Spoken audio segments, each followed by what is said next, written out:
We're up to Migu de Muktzeh, an item that was Muktzeh during Ben Hashmashot. Okay, good. So in order for an item not to be considered Muktzeh, it has to be prepared or set aside for Shabbat use before the onset of Shabbat. Something that was Muktzeh during Ben Hashmashot, during twilight, remains Muktzeh the entire Shabbat. That's a concept, Migu de Muktzeh. Since it was set aside as Muktzeh before Shabbat, it stays Muktzeh the entire Shabbat.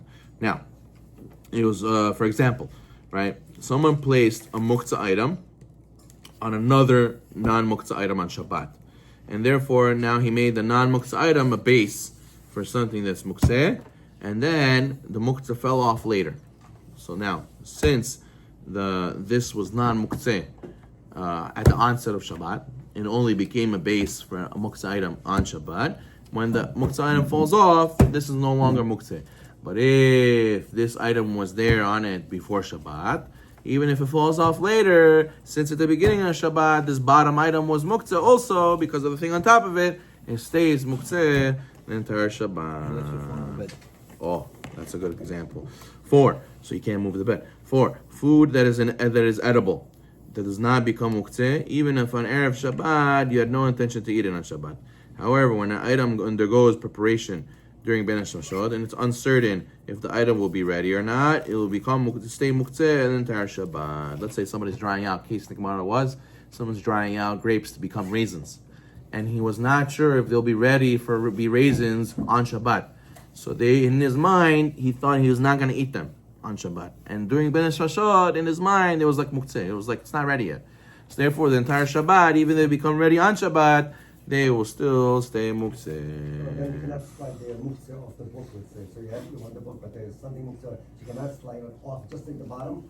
Right. Only that's if it was Muktzeh on the onset of Shabbat. Yeah. Right. But if it became Muktzeh on Shabbat, and then you want to slide it off, it will be mutar. It will be mutar. Okay, good. That was that concept.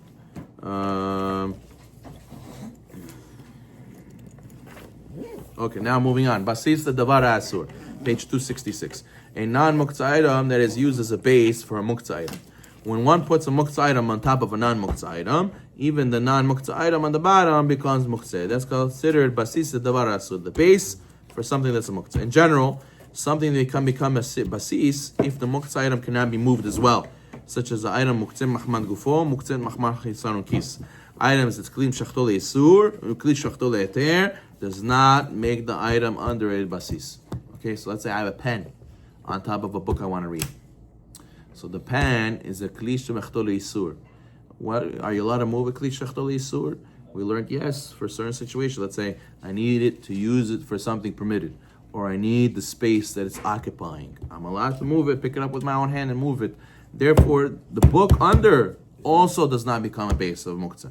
But if I had a rock, or I had something that's money, it's Mahmad Gufo, it's not use at all on Shabbat. Now, even if that falls off, the bottom item is a basis. The bottom item has a status of Muktzeh because it had a status of Muktzeh coming into Shabbat. What are you saying?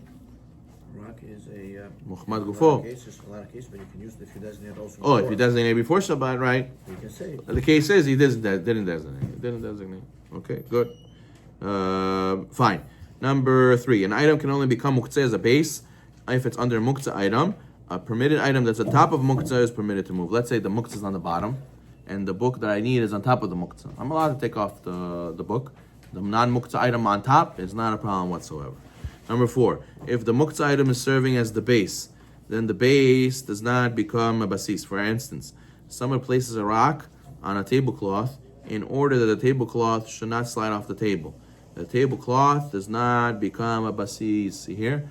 Even if you have the rock on top. But since the rock is here to support the bottom, so it comes out that the rock is really the base, and the bottom is not considered the base. So therefore, it will be considered to be able to permit it to move the tablecloth. According to many opinions, food never becomes a basis, and you're always allowed to take the food from under the Muktzeh item. Okay.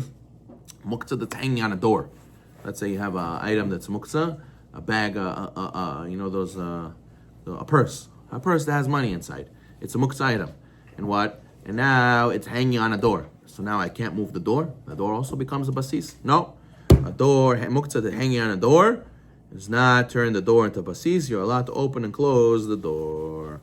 Okay. When an item is not considered basis davar asur, you're allowed to tilt the item and it should fall off. Right? Let's say the rock is on top of a book, and it's halachically speaking, this is a case where the bottom item is not a base for the davar asur. So therefore, in order to get the book, I'm allowed to tilt it in order the rock should fall off, and then I can take the book. Okay. 10. The rule of Migu Dektsai applies to the Halachot of Basis. If a base was considered Basis the Davar Asur during Ben Mashot, it remains a Basis even after the Muktzeh has been removed. So you hear this? So in a case where the rock was on the book that you needed at the beginning of Shabbat, you would not be allowed to tilt the item off the rock off the book and take the book. And even if the rock fell off the book by itself, this also remains Muktzeh because it was Muktzeh at the beginning of Shabbat. Once a year, you said we can make a designation. Yeah, that's true. That's true. You mean before Shabbat? Yeah, before Shabbat. Can you make the same designation for the bed also? And for any other item that use Mahmoud Gufo item, Mahmoud Gufo item, yeah.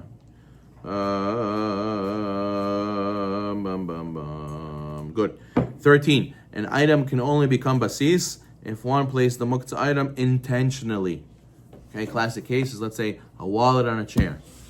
Somebody left a wallet or a phone, or let's say a rock or some Mahmoud Gufo item on a chair, and I need the chair. But it was put there at the onset of Shabbat. So now the chair should become Muktzeh the whole Shabbat seemingly. But the guy put it there, you know why? He put it there unintentionally. He didn't say, he forgot about it. He didn't say, this is where I store my wallet. My wallet's going to sit on this chair the whole Shabbat. He didn't say that. He came home, he threw his stuff down, he ran to go, and he thought he's going to put his wallet in a shkaf. And he forgot it there. So over there, it's not so simple that the chair becomes a basis. When Muktzeh was unintentionally placed on the base item, or if the Muktzeh fell onto the base item does not become basis. B, if the base is something that's normally used to store Muktzeh, then even though there's no specific desire for it to remain there on Shabbat, the placement is nevertheless considered intentional. Let's say I usually store my wallet on this when I enter the house, right? There's a hutch, right? A hutch by the door. So usually people throw their keys down, they throw their wallet down on the hutch. And for some reason I want to move this hutch on Shabbat. So even though you could tell me, but I meant to put my wallet in my room. But you usually also leave your wallet here. Usually you come to the house and you throw it down and you leave it here all night also.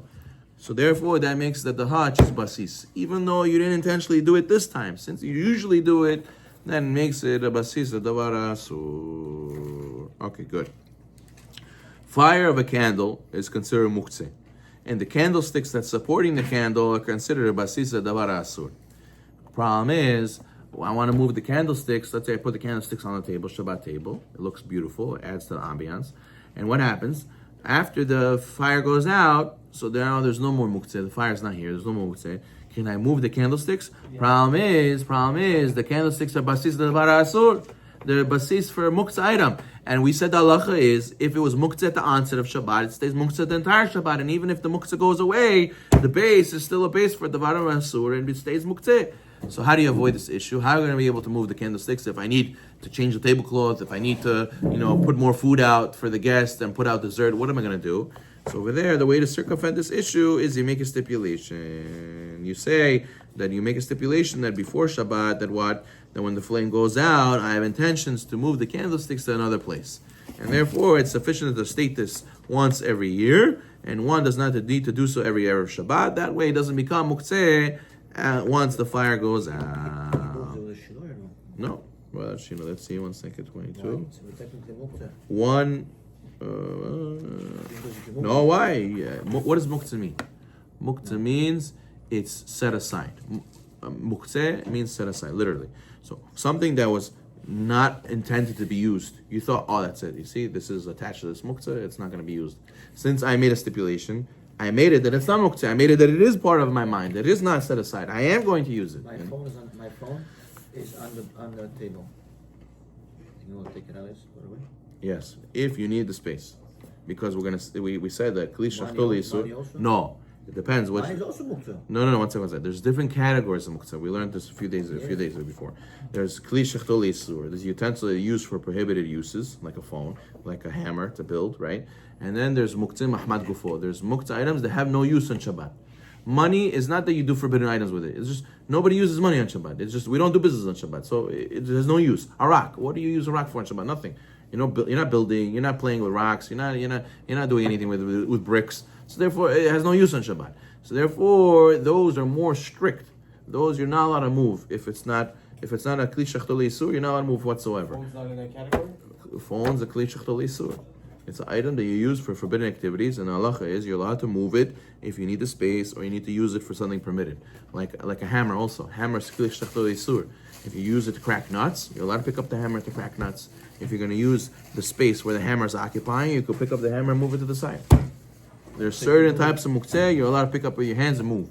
But not because you need to use it for the prohibited use. You're using it for permitted use, or you're using it because you need the space that it occupies.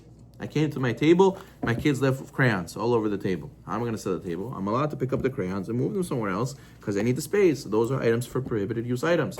Money though, rocks though, other muktzeh mahmad gufo, no use items on Shabbat, that I cannot move. Those are more strict. Okay, we'll stop over here. Baruch Amen.